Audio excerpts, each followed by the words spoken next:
백운화상 경한스님은 태고 국사보우, 나홍화상, 해근 등과 함께 고려 말의 대표적 고승으로 손꼽히는 스님입니다. 경한스님의 생애를 전하고 있는 자료로는 백운화상어록이 유일한 상태이며, 기록에 의하면 충정왕 3년인 1351년 5월 중국의 호주 가무산 천호암으로 가서 임재종의 거장인 서곡화상 청공 스님을 만납니다. 그는 이 자리에서 육조 스님과 조주의 화두 등을 예로 들면서 몇 가지 질문을 던져 깨달음을 구했으며, 같은 해에 지공화상에게도 개송을 지어 올리기도 합니다. 지공화상은 나홍화상에게도 깊은 영향을 끼쳤던 인물로, 원래 인도인이며 원나라에 들어와 있다가 충수광 말년에는 고려에서 거주하기도 하였습니다. 1352년 정월, 서곡화상을 다시 찾은 경한스님은 깨달음의 큰 전기를 맞이합니다. 즉 아침 저녁으로 서곡을 만나 의심을 품던 어느 날, 혼자 무신무념의 참뜻을 깨닫자 서곡이 찬탄을 하면서 인가하였던 것입니다. 당시 경한은 곧 내 마음에 맺혔던 의심은 얼음처럼 풀리고 무심의 위없는 참뜻을 깊이 믿게 되었다고 스스로 표현하였습니다. 스승인 서곡과 이별을 한 후 잠시 휴유선암이라는 곳에서 머물렀던 경한 스님은 1352년 3월 귀국길에 오릅니다. 귀국한 그해 보법사에서 태고선사를 만나기도 했던 그는 성각사에서 대중들과 함께 정진을 하던 중 드디어 확철대오의 경지를 얻게 됩니다. 그는 당시의 상황을 다음과 같이 회고하였습니다. 계사년 정월 17일 낮에 단좌를 하고 있었는데 저절로 생각나는 것이 있었으니 영가대사 증도가 중에 망상을 버리려 하지도 말고 진실을 구하려 하지도 마라. 무명의 실성이 곧 불성이요 환화의 공신이 곧 법신이다라는 구절이었습니다. 생각이 여기에 이르러 그 말을 깊이 음미하였을 때 갑자기 바로 무심이 되었습니다. 한 생각도 일어나지 않고 전과 후가 아주 끊어져 조금도 의지할 곳이 없어 망연한 경지에 이르게 되었습니다. 그러자 갑자기 삼천세계가 온통 하나 자기 자신임을 보았습니다. 대오를 이룬 다음 해인 1354년 공민왕 3년 6월, 서곡의 제자인 법안선인이 중국 호주 가무산 천호암에서 서곡화상의 사세송을 가지고 와서 경한에게 전합니다. 사세송의 내용은 다음과 같습니다. 백운을 모두 사서 청풍을 팔았더니 온 집안이 텅 비어 뼛속까지 가난하다. 마침 한 칸의 초옥이 남아있어 떠나는 길에 그대에게 주노라. 같은 해에 그는 안국사에서 지공화상에게 여러 편의 개송을 올리기도 하였습니다. 경한은 1357년 태고 국사의 천거로 왕의 부름을 받았으나 병을 이유로 사양합니다.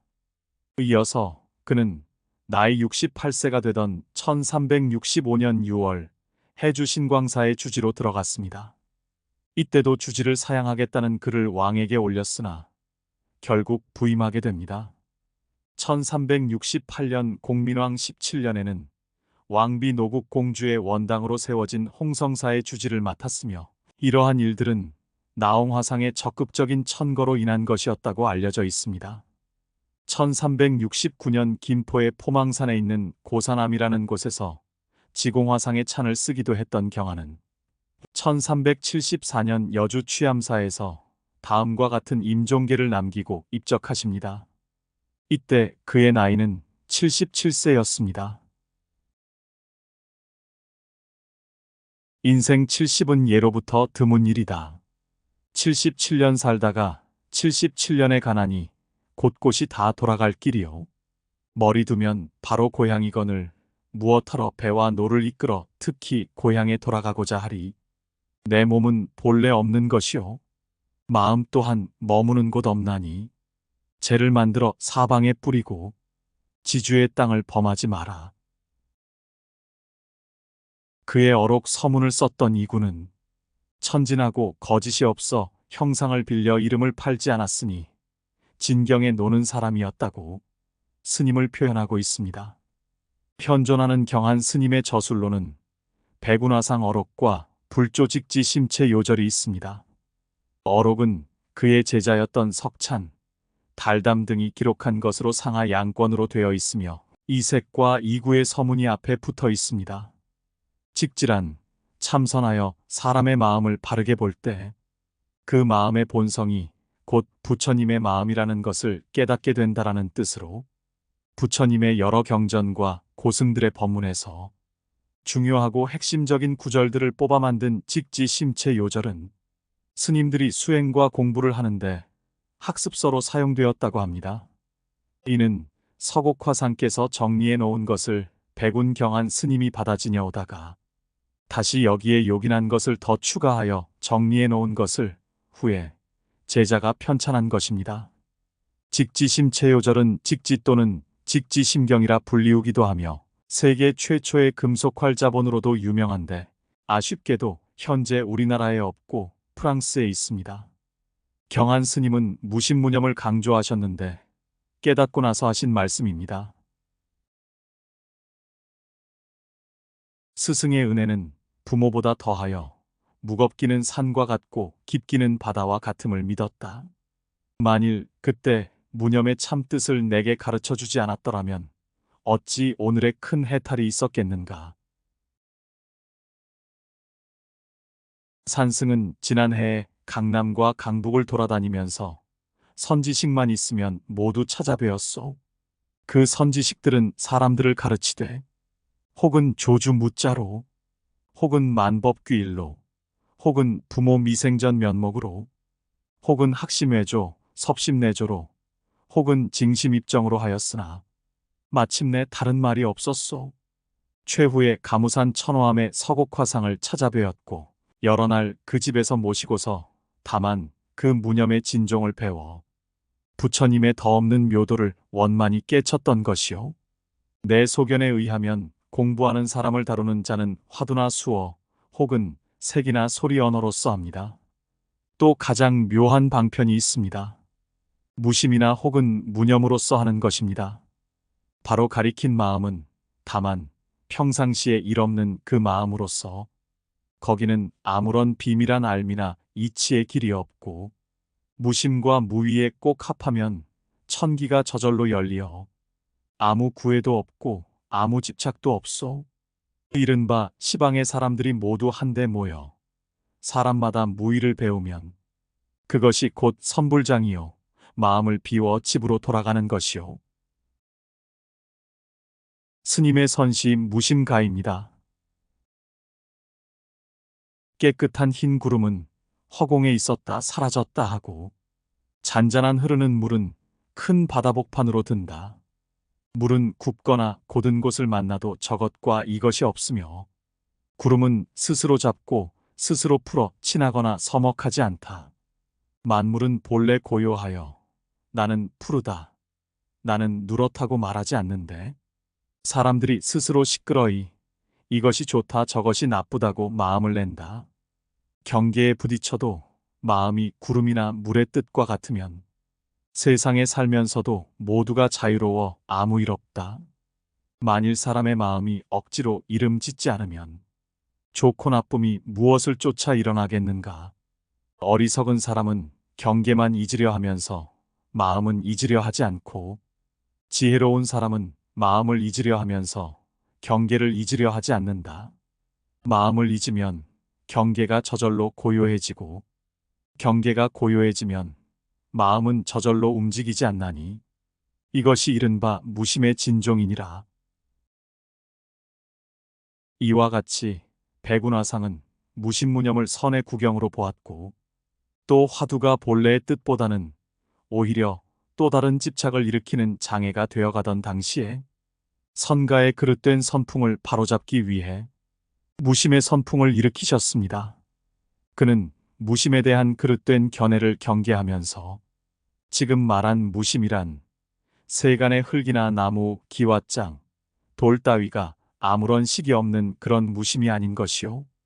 털끝만큼 어긋난 차이가 천리의 간격을 이루는 것이니 자세히 살피고 생각하지 않으면 안 될 것이오라고 대중들에게 훈시하였습니다. 경한 스님은 다시 대중들에게 참학하는 일이란 어떤 것인가라는 질문을 던지고 나서 그의 가르침을 간명하게 밝히고 있습니다. 참학이란 반드시 화두를 통해서 하는 것도 아니고 반드시 경전을 보아야 하는 것도 반드시 논을 짓거나 소를 연구해야 하는 것도 아니며 반드시 사방으로 돌아다녀야 하는 것도 아니요 반드시 시끄러움을 피해 고요함을 구해야 하는 것도 아니요 또 마음을 움직여 밖을 비추거나 마음을 맑게 하여 안을 비추는 것도 아니다. 진실한 참학이란 12시간과 행주자와 사위의 가운데서 생사의 큰일을 생각하되 심의식을 떠나 범성의 길을 참고해내야 하는 것이니 무심과 무의를 배워 그것을 면밀히 기르고 언제나 생각이 없어 언제나 어둡지 않으면 마침내 의지할 데가 없어 명연한 자리에 이른즉 자연이 도에 합한 것이다라는 가르침을 주십니다. 경한 스님은 선교통론이라는 글에서 선과 교에 대해서도 잘 말씀해 주셨습니다. 교는 부처님의 말씀이요. 선은 바로 부처님의 마음이므로 부처님의 마음과 말씀은 결코 서로 어긋난 것이 아니다. 그리고 나서 부처님네는 손수 이 뜻을 주고받았으며 조사님네는 서로 이 마음을 전한 것으로서 각기 그 이름과 글귀를 따라 차이가 있는 듯 하지만 선과 교의 이름은 다르나 그 본체는 같아서 본래 평등한 것임을 알아야 한다.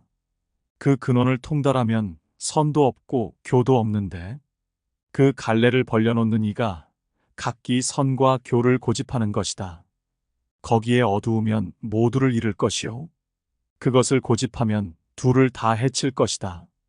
한데 녹여버리면 통하지 않는 것이 없을 것이요. 결정하여 바르게 하면 바르지 않는 것이 없을 것이니 바르고 그름은 오직 사람에게 있는 것이다. 그러므로 다만 한 생각에 기틀을 돌릴 수만 있으면 저절로 모든 법이 한꺼번에 사라져 마침내 선교의 구별은 없어질 것이다. 스님의 가르침을 더 들어봅니다. 형제들이여, 지금 말세를 당하는 성현들이 자취를 감추니 삿된 법은 더욱 성하고 불법은 쇠퇴하여 사람들은 몹시 게으르고 밖을 향해 달리면서 구하오. 사방의 형제들은 여기서 여름을 지내고 저기서 겨울을 지내고 또 북으로 이렇게 분주히 생각하니 이런 무리들은 바로 몽둥이를 들고 달을 치는 것 같거늘 본분의 일에 무슨 관계가 있겠는가.